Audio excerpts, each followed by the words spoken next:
পৃথিবীর স্থলভাগে থাকা বড় প্রাণীদের মধ্যে ভাল্লুক অন্যতম। আমেরিকা, ইউরোপ এবং এশিয়া এই তিন মহাদেশে মোট প্রায় ৮ ধরনের ভাল্লুক পাওয়া যায়। তবে আফ্রিকা আর অস্ট্রেলিয়া মহাদেশে কোনো ধরনের ভাল্লুক নেই। আমরা ছোটবেলা থেকে ভাল্লুক নিয়ে অনেক গল্প শুনেছি, কিন্তু আসলে এই প্রাণী সম্পর্কে আমাদের জ্ঞান খুব কম। ভাল্লুক খুব ভালোভাবে দেখতে বা শুনতে পারে না, কিন্তু গন্ধ শোকার ক্ষমতা খুব বেশি। এই গন্ধশক্তির সাহায্যেই তারা তাদের শিকার খুঁজে বের করে। বিশ্বের অন্যতম শিকারী প্রাণী এই ভাল্লুক সম্পর্কে জানব আজকের এই পর্বে। আমাদের এই চ্যানেলে আপনি নতুন হলে অনুরোধ করব সাবস্ক্রাইব করে বেল আইকনটিতে ক্লিক করুন। বিশ্বে মোট ৮ ধরনের ভাল্লুকের অস্তিত্ব রয়েছে। এগুলোর মধ্যে রয়েছে আমেরিকান কালো ভাল্লুক, এশিয়ার কালো ভাল্লুক, ব্রাউন বেয়ার, জায়ান্ট পান্ডা, মেরু ভাল্লুক, স্লথ বেয়ার, স্পেকটাকেলড বা চশমাওয়ালা বেয়ার এবং সান বেয়ার।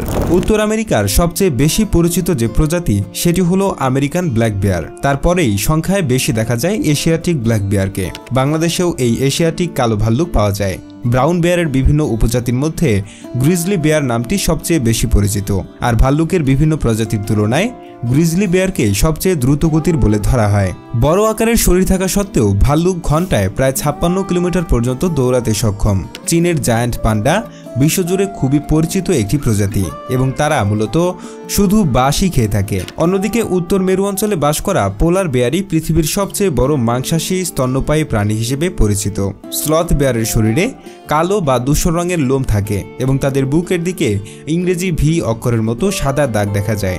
ভাল্লুকের আরেকটি আকর্ষণীয় প্রজাতি হচ্ছে স্পেকটাকলড বেয়ার বা চশমাওয়ালা ভাল্লুক। এদের অবস্থান দক্ষিণ আমেরিকার আন্দিজ পর্বতমালা অঞ্চল। এদের মুখমণ্ডলের চারপাশে এমন দাগ থাকে যা দেখতে অনেকটা চশমার আকৃতির মতো লাগে। আরেকটি প্রজাতি হলো সান বেয়ার বা সূর্য ভাল্লুক, যাদের মূলত দক্ষিণ পূর্ব এশিয়াতেই দেখা যায়। বাংলাদেশেও এই প্রজাতির কিছু ভাল্লুক পাওয়া যায়। এই সব প্রজাতির মধ্যে বনের সবচেয়ে বিপজ্জনক হিসেবে ধরা হয় গ্রিজলি বা পোলার বেয়ারকে। আলাস্কা অঞ্চলের ভাল্লুক নিয়ে এই বিখ্যাত কথা প্রচলিত আছে, if it's brown get down, if it black fight back, if it white good night. মানে বাদামি ভাল্লুক দেখলে মাটিতে শুয়ে পড়ো, কালো হলে প্রতিরোধ করো, আর সাদা হলে বাঁচার সম্ভাবনা খুবই কম। ভাল্লুকের ওজন সাধারণভাবে প্রায় ৫০ কেজি থেকে শুরু হয়ে কখনো কখনো ৭২০ কেজি পর্যন্ত হয়ে থাকে। বড় শরীর থাকার পরেও ভাল্লুক খুব সহজেই গাছে চড়তে পারে এবং তারা দ্রুত সাঁতার কাটতেও সক্ষম। ভাল্লুক অত্যন্ত গতিশীল প্রাণী। এমন ঘন জঙ্গলেও তারা দ্রুত ছুটে যেতে পারে, যেখানে মানুষ বা ঘোড়ার চলাফেরার সমস্যা হয়। ভাল্লুক মূলত সর্বভোজী প্রাণী, অর্থাৎ তারা ঘাস পাতা খেতে পারে, আবার সম্পূর্ণ মাংসও খেতে পারে। সাধারণত পোলার বেয়ার বা মেরু ভাল্লুক সম্পূর্ণ মাংস ভোজন করে। মেরু ভাল্লুক উপকূলের অনেক দূরে সমুদ্রে জমে থাকা বরফের উপরেও দীর্ঘ পথ হাঁটে ও ঘোরাফেরা করে। মেরু ভাল্লুকরা বরফ আর তুষারের ভিতরে গর্ত খুঁড়ে আশ্রয় তৈরি করে, আর গ্রিজলি ভাল্লুক তাদের গর্তের মুখে বড় করে মাটির ঢিবি তুলে রাখে। বেশিরভাগ ভাল্লুকই শীতের দীর্ঘ সময়টা ঘুমিয়েই কাটায়। শীতের ঘুমে যাওয়ার আগে তারা প্রচুর খাবার খেয়ে শরীরে চর্বি জমিয়ে নেয়। যে ভাল্লুক শীত আসার আগে পর্যাপ্ত খাবার পায় না, তাদের অনেকেই ঠান্ডার সময় অনাহারে মারা যায়। ভাল্লুক সাধারণত শান্ত স্বভাবের, তবে খাবারের সময় জোড়া পাওয়ার প্রতিযোগিতায় বা হুমকি অনুভব করলে তারা আক্রমণাত্মক হয়ে যায় এবং জোরে গর্জন করে। প্রজনন মৌসুম ছাড়া বছরের বাকি সময় ভাল্লুকরা সাধারণত একাই থাকতে পছন্দ করে। ভাল্লুকরা সাধারণত একাই বাস করে। মিলনের পর পুরুষ ভাল্লুক স্ত্রী ভাল্লুকের কাছ থেকে সরে যায় এবং ছানা বড় করার দায়িত্বে কোনোভাবেই জড়িত থাকে না। প্রাণী সংরক্ষণ নিয়ে কাজ করা সংস্থাগুলোর মতে বর্তমানে পৃথিবীর অনেক ভাল্লুকই বিপন্ন বা ঝুঁকির তালিকায় রয়েছে। আর যদি ছোট অবস্থায় বনে থাকা ভাল্লুককে ধরে আনা হয়, তবে তাদের খুব সহজেই মানুষের সাথে মানিয়ে নিতে শেখানো যায়। অনেক ক্ষেত্রে ভাল্লুককে সার্কাসের প্রদর্শনের প্রাণী হিসেবেও ব্যবহার করা হয়। বড় আকৃতির হওয়ায় বনের ভাল্লুকের স্বাভাবিক শত্রু সংখ্যা খুবই কম। সাধারণত তারা মানুষের শিকার হওয়ার কারণেই বেশি মারা পড়ে।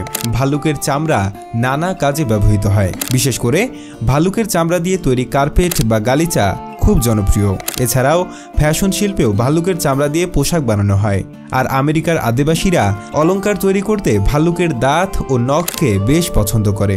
অনেক দেশে কালো ভাল্লুক এবং পোলার বেয়ারের মাংসও খাওয়া হয়। এদের শরীরের চর্বি গলিয়ে যে তেল তৈরি হয় সেটিকেও অনেকে রান্নায় ব্যবহার করে থাকে।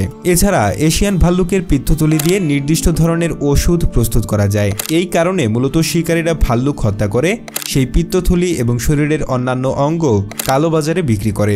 এশিয়াটিক কালো ভাল্লুককে আবার অনেক সময় জীবিত ধরে পোষা প্রাণীর বাজারে সরবরাহ করা হয় কিংবা সার্কাসে ব্যবহার করার জন্য ধরে নেওয়া হয়। বর্তমানে আমেরিকান ব্ল্যাক বেয়ার এবং ব্রাউন বেয়ার তুলনামূলকভাবে কম বিপদের মধ্যে আছে, কিন্তু বাকি 6টি প্রজাতি মানুষের লাগাতার শিকার এবং বাণিজ্যিক ব্যবহার এইসব কারণের জন্য গুরুতর ঝুঁকির মুখে রয়েছে। আপনার যদি এই ভিডিওটি ভালো লেগে থাকে তাহলে অবশ্যই লাইক দিতে ভুলবেন না। আপনার মতামত জানাতে কমেন্ট করুন, আর এমন আরও কন্টেন্ট পেতে আমাদের চ্যানেলটি সাবস্ক্রাইব করুন এবং পাশের বেল আইকনটি চাপুন যেন নতুন ভিডিও মিস না হয়। আপনার বন্ধুদের সাথে শেয়ার করতে ভুলবেন না।